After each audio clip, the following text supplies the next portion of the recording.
last question for all my single peeps out there, asking for a friend, I would say, for a woman of, early 40s or, late 30s, all her friends have been married. She's never been married. She wants to have kids. There's the time pressure of that. You have these brilliant questions to analyze if you should leave a relationship or not. But, I've had conversations with girlfriends, and it's like, how did, that woman is awful to that guy. Like, why is that guy with her?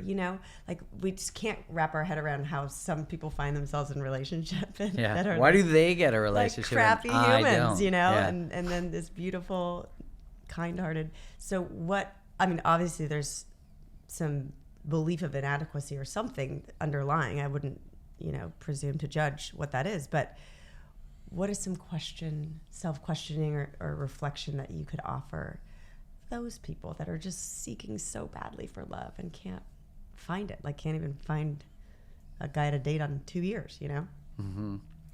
Well, man, there's a lot of layers to that one.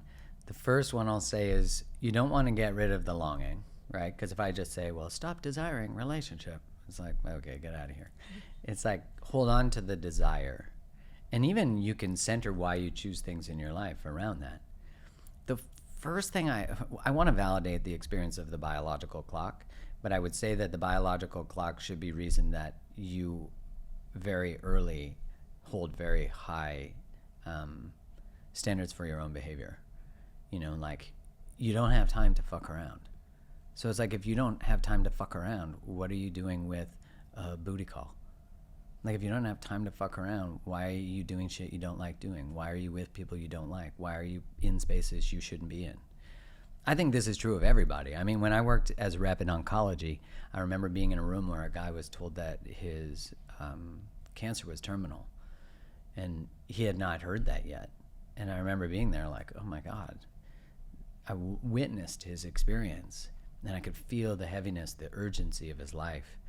And I remember then learning about survivorship, right? That when people find out that they're going to die, everything becomes important. Everything that their values become clear. What they're going to tolerate becomes clear. And I remember thinking to myself, what's the difference between someone who, like, how do we activate that without that? Right. And I asked this monk who's also a marriage and family therapist named Koshin Paley Ellison. And he said, well, the only difference between the two is one has accepted death. And I was like, oh my God, that's so profound. It's so simple.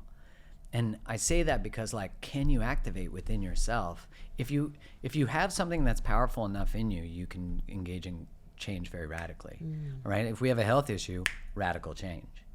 But that's available to us in every moment. We just don't have the activating event. Right. So it's like, how do I create the activating event? So for me, to completely change my life, it was that I was writing about relationships, so I had to get into integrity with what I was writing. Because I'm like, well, I don't want someone to write a tell-all about me. I'll write a tell-all. Like, I don't want someone to say, like, he doesn't live that. I'll live it, so I don't have to worry about that. My accountability to change will be that. And that was the technology, the motivation that I knew I needed. I knew when I hit publish, shit better change. It better be changed the moment I hit publish. And I think the same is true.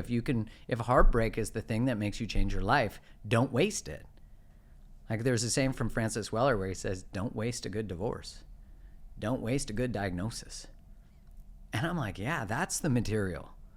And so if having a biological clock gives me urgency, fucking use that urgency. Like, don't hate the pressure, love the pressure.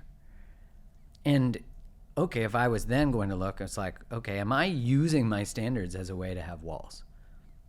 Because a lot of times the list of the things they want, one, they're not being, and two, the list is so strict because they are actually afraid of being hurt. And so what happens is they live in the pain of never relating because their standards are high. So then they get to blame their standards. Well, no one meets them. Have you seen the dating pool? Mm-hmm. Right? So now I date the dating pool. I remember seeing a meme. The dating pool has pee in it. I say that because what I often see, it doesn't matter the city someone lives in. I'll hear them say, well, dating in X city is the worst. LA. And of course everyone goes, yeah, it is the worst. And that's great. If a bunch of people want to get together and drink Cabernet Sauvignon and complain about the dating pool. I don't care. But you're actually connecting on scarcity. You're connecting on pain. Like, be the one outlier who's like, nah. Because your life can change like that. That's what I say. Yeah. And I always say to people, like, a choice isn't just a choice. I remember I have this friend who, I just published this today, actually. I just wrote about it. She said to me, you know, I have a booty call every Thursday. And I'm going to just have booty calls till I meet my guy. And I was like, that's great. Do you do whatever you want to do? And she's like, what do you think about it? I could tell you I have thoughts. And I was like, I'm not saying this as a judgment. I used to do that till I got really clear on what I actually wanted to create with my life, and then was like, I'm not going to do anything that's not in alignment with that, because when I make choices that aren't in alignment with what I want to create, I'm sending mixed messages to myself and the world and the universe and God and soul, whatever your belief system is. But even if you think about it from a very linear, logical, scientific perspective, if every Thursday I'm at Bobby's house getting banged, that's the scientific term, getting banged, or banging, or Bobby. Maybe they're banging Bobby. Poor Bobby. Bobby's always a fuckboy. Isn't that funny? Okay, so we've got Thursday nights at Bobby's. But if I'm there, I'm not somewhere else. Mm-hmm. And first off, booty calls on Thursdays, like, give up on Monday. Thursday's a good night, you know? So I say all that, just like bringing some levity to it, because levity is important. It's like, can we laugh at our misalignments, but then change them? Mm. Because you might think Thursday nights at that house are just Thursday nights. But if you all of a sudden are like, what brings me joy? You know what? I've always wanted to join a hiking group. I've always wanted to learn how to paint. I've always wanted to, what brings me joy? Now you're in a place where someone else is also there bringing themselves joy. You might be in line at a coffee shop on the way to the thing, and your head isn't in your phone, and you're sitting there going, like, not going on Bumble in line at Starbucks or wherever, and you're like, and you're missing the world.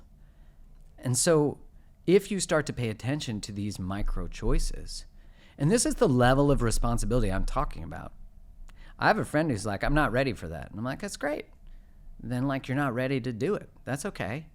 He, like, still is like, I'm going to live some life out of alignment. Great.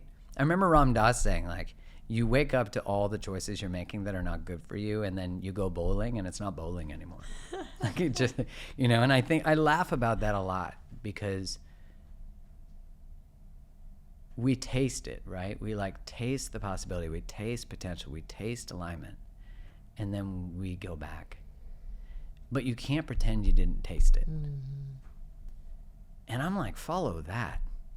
But that often causes disruptions, of course, in our lives. And I think that's pursuing the thing we've always wanted. That's saying yes to things. That's saying no to things.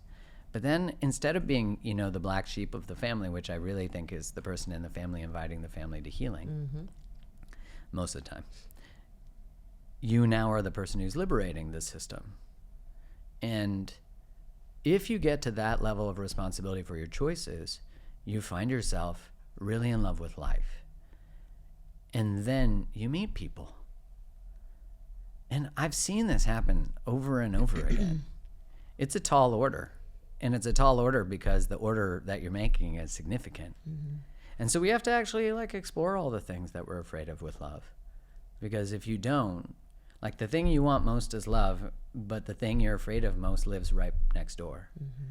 So you can't walk towards love unless you walk towards pain. And, you know, and you know that saying, grief is love that has nowhere to go, no place to go. I'm like, grief is just love, full stop, to me. Because every time you love someone, you are saying yes to losing them. So if you don't have capacity for loss, you don't have capacity for love. Mm-hmm. So, like, if I've never explored grief, then I can't go deeper. Mm-hmm. Because the only way to love someone more is to actually, at the same time, you are simultaneously losing them. And when I realize that, I'm like, well, I'm not here to fuck around. Like, I feel this, I can get emotional just thinking about how much I love my wife, how much I love my child, how much I love my parents, how much I love my dog. Mm-hmm. Because I'm, like, signing up for that contract. And so like losing a relationship is not failing. Not being able to hold grief is not a failure, it's an opportunity. And to me, I just think about like, we always try to save people from feelings we don't know how to be with. And it's like, well, if you can learn the value of all these, then you won't try to rob anyone from them.